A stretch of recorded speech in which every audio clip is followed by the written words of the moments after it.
Ever wonder what this is for? This video will let you know.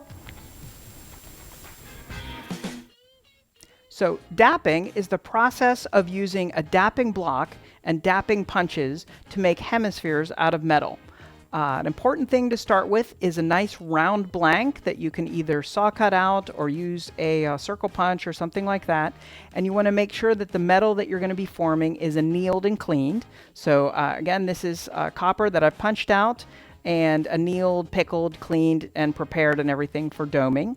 And depending on what size blocks you have, you want to match the size punch you have to be smaller than the impression in the block. So a beginner mistake that happens all the time in shared studios is you grab whatever punch you have and go into a block that's too small, and then you end up with damage to the punches with little ridges in here, and it can damage the edges of the dapping block as well. So you want to make sure that that's not happening. So here we have the smaller block that we're going to work with. What I like to do to make sure that I get a nice smoothly curved hemisphere is to start with the largest punches and impressions that I have and then work down to the smallest diameter that I need for the piece.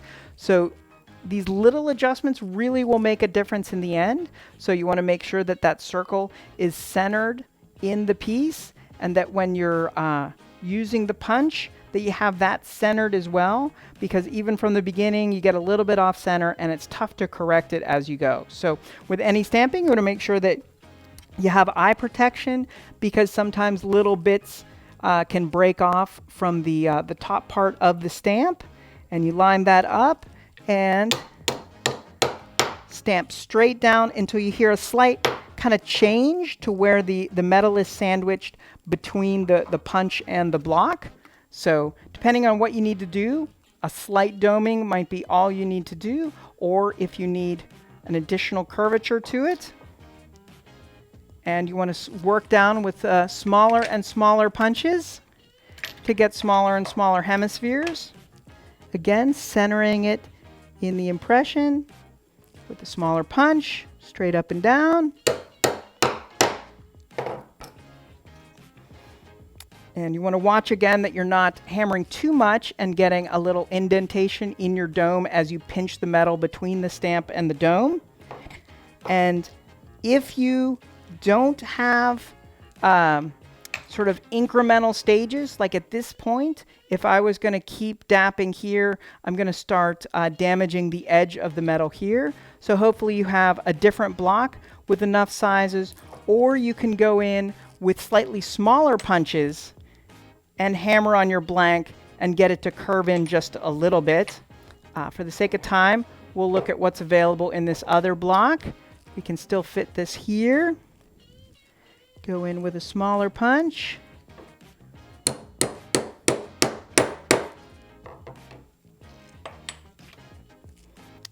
Getting a nice smooth hemisphere. And again, sometimes you don't have all the incremental sizes that you need. So you could go back to where you were, go in with smaller punch along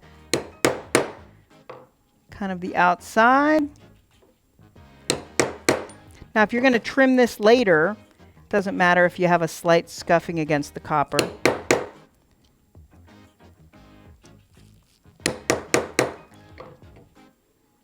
And again, that might be enough for what you need.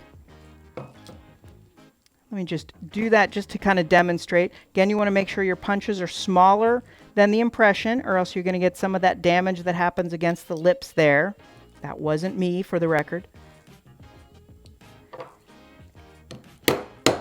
So, driving it into a smaller space, you will get a deeper hemisphere, but you are going to have some of this rubbing of the piece against the edge of the block. Now, if that doesn't matter, if you're going to clean it up or trim that off later, that's fine.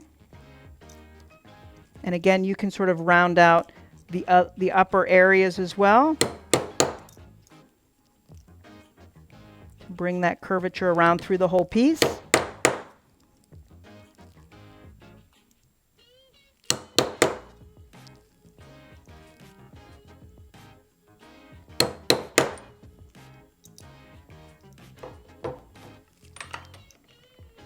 Again, that's probably a little bit of cleanup there for that scuffing that I showed you can happen, but that's probably a deep enough hemisphere that we need for this piece. And that gives you just the kind of introductory basics to dapping.